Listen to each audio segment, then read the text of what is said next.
कभी सोचा है कि जो कपड़े हम पहनते हैं उन पर मीलों तक एक जैसा एकदम परफेक्ट कलर कैसे आता है? आज हम इसी इंडस्ट्रियल मैजिक के पीछे के साइंस को समझेंगे और जानेंगे कि फैब्रिक के इतने बड़े बड़े रोल्स को उनका वो शानदार यूनिफॉर्म कलर मिलता कैसे है।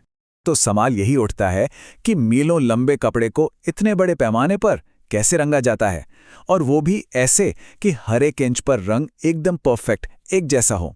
ये आखिर मुमकिन कैसे है?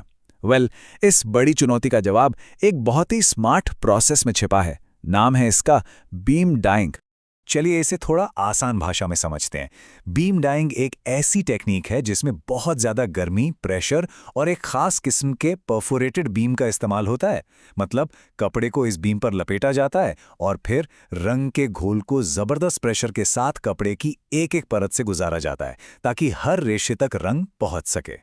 अब आते हैं इस प्रोसेस के पहले और शायद सबसे ज़रूरी स्टेप पर, बैचिंग। ये सिर्फ तैयारी नहीं है, बल्कि समझिए कि फाइनल रिजल्ट पूरी तरह से इसी पर टिका है कि ये काम कितनी सफाई से किया गया है। यहाँ एक छोटी सी चूक भी पूरी मेहनत बर्बाद कर सकती है। देखिए, यहाँ सारा खेल बैलेंस का है।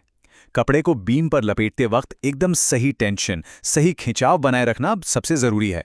सोचिए, अगर रोल बहुत टाइट कर दिया तो रंग अंदर की परतों तक पहुंच ही नहीं पाएगा, और अगर जरा भी ढीला छोड़ दिया तो कपड़े पर सिलवटें पड़ जाएंगी जो फिर कभी नहीं जाती। मतलब ये एक बहुत ही नाजुक संतुलन है जिसे साधना ही पड़ता है। तो एक परफेक्ट बैच बनाने के लिए कई चीज़ों का ख्याल रखना पड़ता है। सबसे पहले तो बीम पर लैपिंग क्लॉथ की कुछ लेयर्स लगाई जाती हैं ताकि कपड़ा फिसले नहीं। फिर कपड़े को बिल्कुल एक जैसी टेंशन के साथ लपेटा जाता है। और हाँ, ये भी पक्का किया जाता है कि कपड़ा किनारों पर जो छेद हैं उन्हें ठीक से ढके, वरना किनारे फीके पड़ जाएंगे। हर छोटी डिटेल यहाँ बहुत मायने रखती है। तो अब कपड़े का रोल तैयार है। चलिए अब उस मशीन के अंदर चलते हैं जहाँ असली जादू होता है।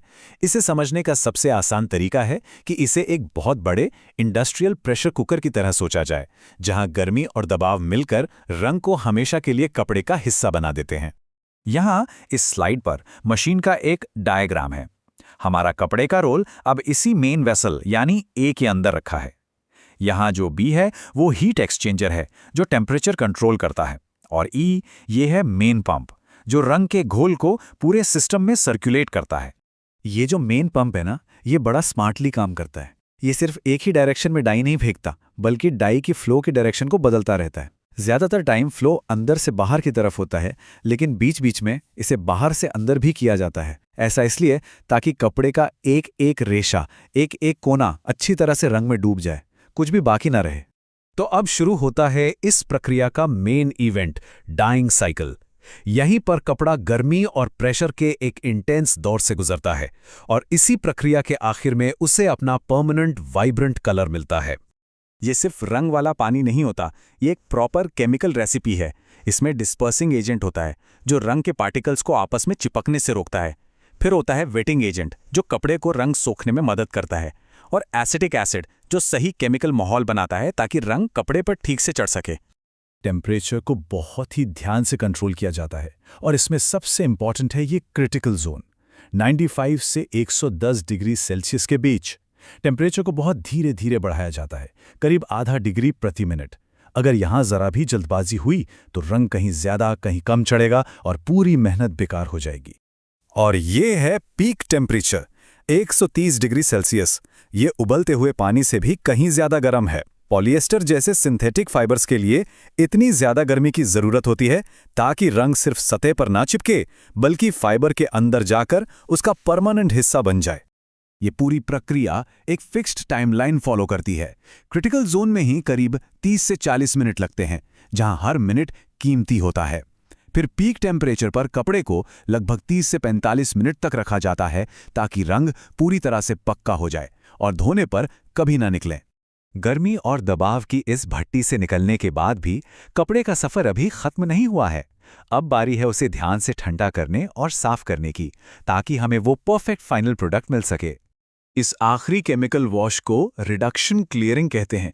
ये एक तरह से डीप क्लीनिंग है जो कपड़े की सतह पर मौजूद किसी भी एक्स्ट्रा लूज कलर को हटा देती है, और इसी की वजह से हमें वो हाई क्वालिटी पक्का रंग मिलता है जो बाद में ना तो निकलता है और ना ही फीका पड़ता है। तो इस पूरे कॉम्प्लेक्स इंडस्ट्रियल प्रोसेस को समझने के बाद आइए इसका एक फाइनल एनालिसिस करते हैं। आखिर इस टेक्निक के फायदे क्या हैं और इसकी अपनी लिमिटेशंस क्या-क्या हैं? इस मेथड के फायदे कई हैं, क्योंकि कपड़ा हमेशा फ्लैट और खुला रहता है। उस पे सिलवटें पड़ने का चांस नहीं होता, जो कि एक बड़ी प्रॉब्लम हो सकती है। ये प्रोसेस काफ़ी तेज़ है और इसमें पानी और एनर्जी भी कम लगती है, जो इसे थोड़ा इको फ्रेंडली भी बनाता है। साथ ही ये कपड़े और धागे दोनों के लिए काम करता है। लेकिन हाँ, हर तकनीक की तरह इसके कुछ नुकसान भी हैं। ये हर तरह के फैब्रिक के लिए सूटेबल नहीं है, खासकर उन कपड़ों के लिए जो प्रेशर में दब सकते हैं, जैसे निटेड फैब्रिक्स। और जैसा हमने देखा, बैचिंग में जरा सी भी गलती हुई तो पूरा का पूरा लॉट खराब। और अगर रोल बहुत ज्यादा मोटा है तो अंदर की परतों तक रंग पहुंचाना भी एक चैलेंज हो सकता है। तो आखिर में एक सवाल मन में आता है, ये जो इतना टेक्निकल प्रोसेस है, जहां हर चीज़ एकदम नपी-तुली कैलकुलेशन पर आधारित है, लेकिन वहीं एक छोटी सी इंसानी गलती पूरी मेहनत पर पानी फेर सकती है। तो क्या ये सिर्फ एक साइंस है, या फिर इसमें साइंस के साथ साथ एक कारीगरी, एक आर्ट भी शामिल है? मतलब प्रिसिजन और एक्सपीरियंस का एक खूबसूरत मेल। शायद इसी को इंडस्ट्रियल मैजिक कहते हैं।